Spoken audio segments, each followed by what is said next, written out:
பிளவுஸ்ல கை மட்டும் ஏறவே மாட்டேங்குது, ஆனா ஆம்போல்லாம் சரியா தான் இருக்கு. அப்ப ஆம்போல தான் நான் சரி பண்ணுமா?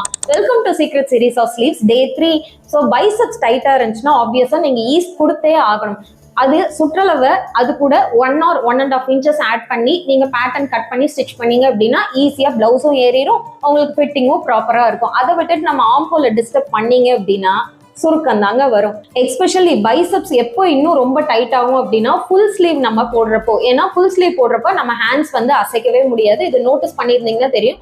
சப்போஸ் பேட்டர்ன்ல ஈஸ் கொடுக்க மறந்துட்டீங்கன்னா உங்களுடைய ஸ்லீவ் பேட்டர்ன் எக்ஸாக்டா ஒரு காப்பி எடுத்துக்கோங்க. அது கூட இன்னொரு காப்பியும் எடுத்துட்டு பிளஸ் சிம்பல் மாதிரி போட்டு எட்ஜஸை கட் பண்ணாம இந்த ஸ்லாஷ் அண்ட் ஸ்ப்ரெட் மெத்தட் மூலியமா நீங்க ஸ்ப்ரெட் பண்ணீங்க அப்படின்னா ஒரு கேப் மாதிரி கிடைக்கும். அந்த கேப்ல அந்த ட்ரேஸ் அவுட் பண்ணிக்கோங்க. அதாவது இன்னொரு ஸ்லீவ் காப்பியை ட்ரேஸ் அவுட் பண்ணிட்டு உங்களுடைய ஸ்லீவா இதை ஃபிக்ஸ் பண்ணிக்கோங்க. நம்ம பேஜை ஃபாலோ பண்ணிக்கோங்க அடுத்தடுத்து ஸ்லீவ் ப்ராப்ளம்ஸை பார்க்கறதுக்கு. பாய்.